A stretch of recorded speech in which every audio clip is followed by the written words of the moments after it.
The Bengal files তৈরি করা হয়েছে নোয়াখালী ম্যাসাকার নিয়ে। এতগুলো এফআইআর হয়েছে, বাধা তো দেবেনি। এই জন্য বাধা দিচ্ছে যে নোয়াখালী ম্যাসাকারটা করলো কারা সেগুলো সবাই জেনে যাবে, সেই জন্য বাধা দিচ্ছে। দ্য বেঙ্গল ফাইলস ছবি বাংলায় কেন দেখানো হচ্ছে না কারণটা বলে দিলেন মহাগুরু মিঠুন চক্রবর্তী। তিনি বলছেন নোয়াখালী ম্যাসাকার কি হয়েছিল সেটা বাংলার মানুষ জেনে যাবে বলে বাধা দেওয়া হচ্ছে। এক ঝলকে শুনুন কি বলছেন মিঠুন চক্রবর্তী। বিজেপি কেন খেলতে যাবে? বেঙ্গল ফাইলস বিজেপি খেলেছে। নোয়াখালী ম্যাসাকার তার উপরে বই। এখন এতক্ষণ এফআইআর করলেন কেন? কিসের জন্য করলেন?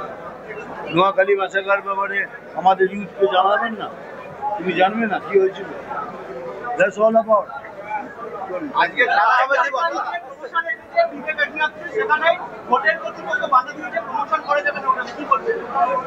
বাধা তো দেবেনি, কারণ এই জন্য বাধা দিচ্ছেন যে নোয়াখালী ম্যাসাকারটা করলো কারা সেটা সব জেনে যাবে, এই জন্য বাধা। দ্য বেঙ্গল ফাইলস ছবি বাংলায় দেখানো ঘিরে একেবারে তুলকালাম কাণ্ড হয়েছে। শনিবার শহর কলকাতার একটি 5 তারা হোটেলে দ্য বেঙ্গল ফাইলসের ট্রেলার লঞ্চ অনুষ্ঠান ছিল, আর সেই অনুষ্ঠানে উপস্থিত ছিলেন সিনেমার পরিচালক বিবেক অগ্নিহোত্রী সহ সিনেমার অভিনেতা এবং অভিনেত্রীরাও। ট্রেলার চলার সময় কিছু সময়ের মধ্যে ট্রেলার লঞ্চ করতে বাধা দেওয়ার অভিযোগ তোলেন পরিচালক বিবেক অগ্নিহোত্রী, আর তা নিয়ে মুখ খুলেছেন এই সিনেমার অভিনেতা তথা বিজেপি নেতা মিঠুন চক্রবর্তী।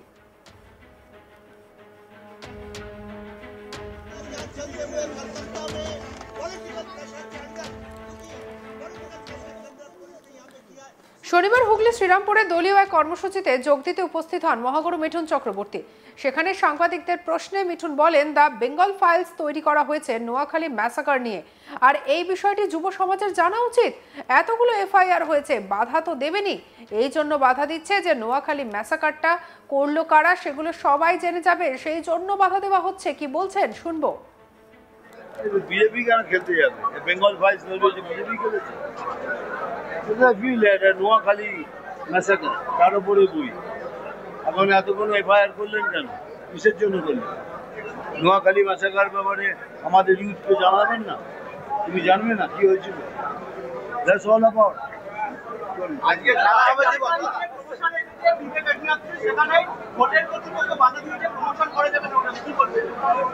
বাধা তো দেবেনি, কারণ এই জন্য বাধা দিচ্ছেন যে নোয়াখালী ম্যাসাকারটা করলো কারা সেটা সব জেনে যাবে, এই জন্য বাধা। পরিচালকের তরফে দাবি সত্যজিৎ রায় রাজ্যে সিনেমার ট্রেলার লঞ্চে বাধা দেওয়া হচ্ছে। চলতে চলতে থামিয়ে দেওয়া হচ্ছে ট্রেলার। কিছু সমস্যা আছে জানান হোটেলের আধিকারিক।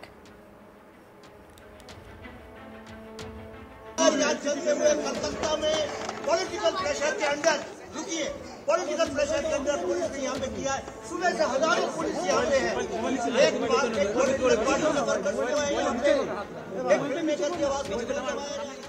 অনুষ্ঠান বন্ধ নিয়ে বিবেক অগ্নিহোত্রী আরো বলেন, আপনারা চোখের সামনে দেখছেন অনুষ্ঠান চলতে চলতে কিভাবে এটাকে বন্ধ করে দেওয়া হচ্ছে। অনুমতি নিয়ে কথা বলছে, তার কেটে দিয়েছে, কেবল কেটে দিয়েছে। উত্তেজনার মাঝে খবর পৌঁছায় পুলিশের কাছে। পুলিশের সঙ্গে বচসায় জড়াতে দেখা যায় বিবেক অগ্নিহোত্রীকে। পরিচালকের দাবি রাজনৈতিক বাধার কারণে তা করা যায়নি। অনুষ্ঠানের জায়গা পরিবর্তিত হয়ে ঠিক হয় 5 তারা হোটেলে। বেশ কিছুক্ষণ এই নিয়ে ঝামেলা হওয়ার পর অবশেষে ট্রেলার চালানো হয়, কিন্তু তা মাঝপথে বন্ধ করে দেয় পুলিশ। বাজেয়াপ্ত করা হয় ল্যাপটপও, আর যার ফলে কলকাতায় দ্য বেঙ্গল ফাইলসের ট্রেলার আনুষ্ঠানিকভাবে লঞ্চ হয়নি, যদিও সোশ্যাল মিডিয়ায় ট্রেলার লঞ্চ হয়ে গিয়েছে।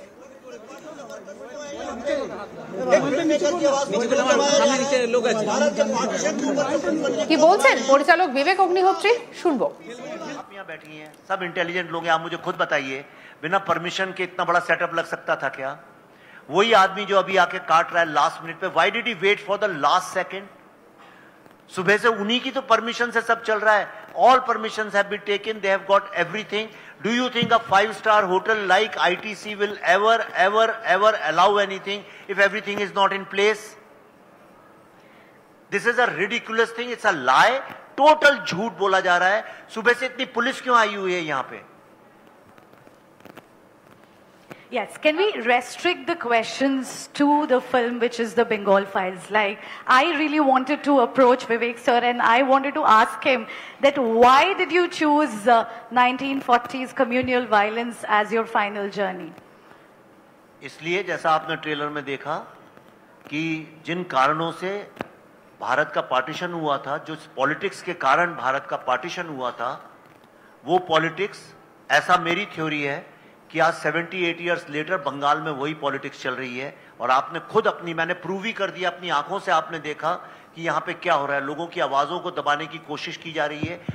हिंदू जेनोसाइड पे बनी ये सबसे बोल्ड फिल्म है और सबसे ऑनेस्ट फिल्म है। जहां जहां अमेरिका में 12 शहरों में बंगालियों ने देखा है, आखिर में सिर्फ जय मां काली और वंदे भारत के नारों से थिएटर्स गूंज उठे। हर बंगाली ने निकल के बोला है कि इससे बड़ी सर्विस कोई नहीं कर सकता बंगाल के गौरव के लिए, बंगाल की ग्लोरी के लिए। लेकिन इसको दबाया जा रहा है just to appease certain groups. आपने अपनी आंखों के साथ देखा किस तरह चलते हुए प्रोग्राम को आके उन्हें रोका। और किसी ने मुझसे पूछा परमिशन, कोमालिका जी आपने परमिशन की बात की, अगर परमिशन नहीं है तो तार क्यों काट दिए गए? अभी आके यहां पे केबल्स काट दिए गए हैं। এই ঘটনা প্রসঙ্গে তৃণমূল নেতা কুণাল ঘোষ বলেন, বিবেক অগ্নিহোত্রী নাটক করছেন। পরিচালকের নামে যে সমস্ত সিনেমা তৈরি হয়েছে তা একেবারে রাজনৈতিক উদ্দেশ্য প্রণোদিত। কেন গুজরাট, ইউপি, মণিপুর ফাইলস হয়নি? বাংলায় বিজেপির স্বার্থে নাটক করতে এসেছে, ওনাকে বাংলা থেকে বার করে দেওয়া উচিত। সত্যজিৎ রায়ের বাংলায় এসে এরকম কাজ করতে ওনার লজ্জা করছে না? কি বলছেন কুণাল ঘোষ, শুনবো। বিবেক অগ্নিহোত্রী তিনি নাটক করছেন পরিচালক নামে, কিন্তু তিনি যেগুলো তৈরি করেন সেগুলো রাজনৈতিক উদ্দেশ্য প্রণোদিত এবং মানুষে মানুষে বিভেদ বাড়ানোর। ওনার ক্ষমতা হবে। গুজরাট ফাইলস করেননি কেন এতদিন? গুজরাট ফাইলস করেননি কেন? গোদরাত দাঙ্গাটা দেখাননি কেন? বিলকিসের উপর কি হয়েছে দেখাননি কেন? ইউপি ফাইলস করেননি কেন? কেন ইউপি ফাইলস হয়নি? কেন এমপি ফাইলস হয়নি? কেন মণিপুর ফাইলস হয়নি? চিফ মিনিস্টারের বাড়িতে বাংকার করে রাখতে হয়। বাংলায় বিজেপির স্বার্থে নাটক করতে এসছেন, বাংলাকে মেলাইন করতে এসছেন। একে সেই মরিস সেরুলোর মতো, মরিস সেরুলো মনে আছে? মরিস সেরুলোর মতো অবাঞ্ছিত ঘোষণা করে বাংলা থেকে বার করে দেওয়া উচিত। এটা গণতান্ত্রিক রাজ্য বলে সেটা করা হচ্ছে না। আর সত্যজিৎ রায়ের নাম বলছেন। সত্যজিৎ রায়ের বাংলা বলেই আপনি দাঁড়িয়ে আছেন এখনো? লজ্জা করছে না সত্যজিৎ রায়ের বাংলা এসে বিভেদকামী শক্তির হয়ে বাংলার বিরুদ্ধে কুৎসা করার সমস্ত প্ররোচনামূলক উপাদান ছড়াতে আপনার লজ্জা করছে না? সঙ্গে রাখুন আজ তাক বাংলাকে, লাইক, কমেন্ট, শেয়ার, সাবস্ক্রাইব করতে ভুলবেন না।